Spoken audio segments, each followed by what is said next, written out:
You know that thing where you decide to quit sugar, and by day 3 you're Googling whether fruit counts, because technically it has fructose, and maybe this whole thing was a mistake? That's not weakness. That's your brain realizing its supplier just got cut off. Because here's what most people don't know. Sugar doesn't just give you energy. It hijacks the same neural pathways as cocaine. Not metaphorically, literally the same reward circuits. So when you quit, you're not just changing your diet. You're asking your brain to fundamentally rewire how it experiences pleasure. Let's start with what happens in the first 72 hours, because this is where most people break. Your brain runs on glucose, about 120 grams a day, but it's been getting way more than it needs, spiked with refined sugar that floods your system faster than your ancestors ever experienced. Your reward center, the nucleus accumbens, learned to light up every time sweetness hit your tongue. Dopamine surged. You felt good. Your brain filed that under, do this again. Now suddenly, nothing. Your dopamine levels drop. Not to zero, but enough that your brain notices. It's like turning down the volume on every other pleasure in your life. That coffee tastes flat. That walk feels pointless. Your brain isn't broken, it's just recalibrating. But it doesn't know that yet. So it panics. Sends cravings. Not gentle suggestions, full intrusive thoughts. The prefrontal cortex, your decision-making center, tries to stay rational. But the amygdala, your emotional alarm system, is screaming that something's wrong.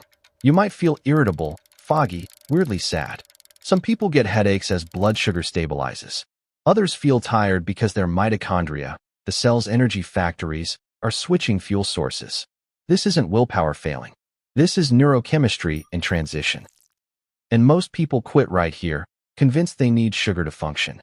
But if you push through, day 4 changes everything. Around day 5, something shifts. The constant cravings start spacing out. Not gone, but quieter. That's your insulin sensitivity improving. For years, sugar spikes trained your cells to expect floods of glucose.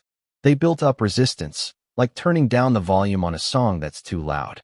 Now, with steadier blood sugar, your cells start listening again. Your hippocampus, the brain's memory center, starts working better. Studies show high sugar intake impairs learning and memory by damaging synaptic connections. When you quit, those connections begin repairing. You might notice you're remembering names easier, or that brain fog you didn't realize you had starts lifting. By week 2, your brain starts producing more BDNF, brain-derived neurotrophic factor. Think of it as fertilizer for neurons. It helps grow new brain cells and strengthens existing connections. Research shows high sugar diets reduce BDNF, essentially making your brain less plastic, less able to adapt and learn. The inflammation drops too. Sugar triggers inflammatory responses throughout your body, including your brain. When that cools down, your neurons communicate more efficiently. Some people report feeling sharper, more present. Others notice they're less anxious. By day 30, your dopamine receptors have largely reset. The things that felt bland 2 weeks ago, fresh fruit, black coffee, even just water, start tasting vivid again. Your reward system recalibrated to appreciate subtler pleasures. Here's what nobody tells you. Your brain doesn't miss sugar. It misses the dopamine hit. And once it learns that steadier energy, better sleep, clearer thinking create their own rewards, the old cravings lose their grip. Not because you're stronger, but because your brain literally rewired what it wants.